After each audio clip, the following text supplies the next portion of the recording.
আসসালামু আলাইকুম।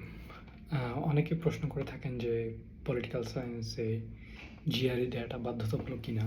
কারণ অনেক স্কুল জিআরই উঠিয়ে দিয়েছে।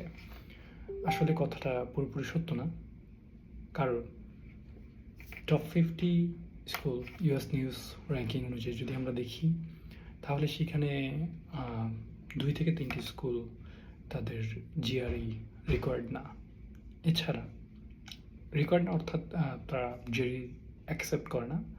যেমন ইউনিভার্সিটি মিশিগান, আন আরবর, কর্নেল ইউনিভার্সিটি।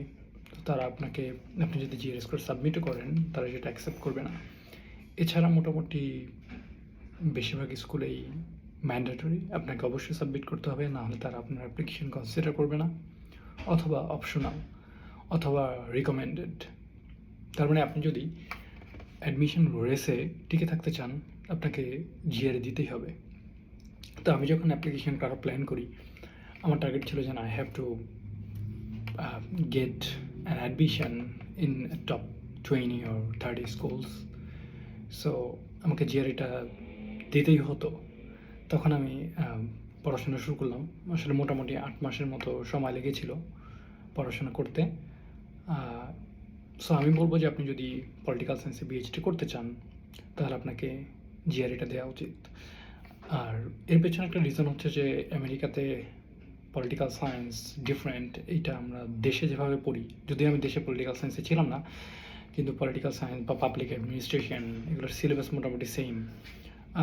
বেশিরভাগই থিওরিটিক্যাল পড়াশোনা হয়, বা কোয়ান্টিটেটিভ রিসার্চের উপর খুব বেশি জোর দেওয়া হয় না। কিন্তু এইখানে আসলে স্পেশালি নর্থ আমেরিকাতে পলিটিক্যাল সায়েন্স মোটামুটি কোয়ান্টিটেটিভ, পুরোপুরি কোয়ান্টিটেটিভ, এবং যেটাকে আমরা কম্পিউটেশনাল পলিটিক্যাল সায়েন্স বলি, গেম থিওরি, কজাল ইনফারেন্স কিংবা কম্পিউটেশনাল মেথড, এই বিষয়গুলো মূলত ইউজ করা হয় এখানে।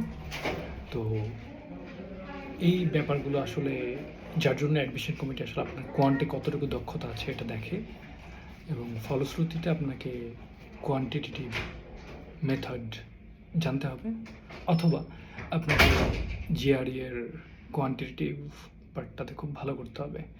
এখন কথা হচ্ছে যে আপনাকে কত স্কোর লাগবে, এইটা আসলে স্কুল টু স্কুল ডিপেন্ড করে। বাট আপনি, আমার কথা হচ্ছে যে আপনি জিআরই দেবেন, এক্সামে বসেন, স্কোর যেটা আসলে যেন লাইক 300, 310, 320, আপনি যেন যেখানে জিআরই রিকোয়ার্ড ওইখানে অ্যাপ্লাই করতে পারেন। কারণ অ্যাডমিশন কমিটি একটা হলিস্টিক রিভিউ করে, শুধুমাত্র জিআরই স্কোর না, IELTS score, GRE score, statement of purpose, recommendation letters, সব কিছু। So best of luck.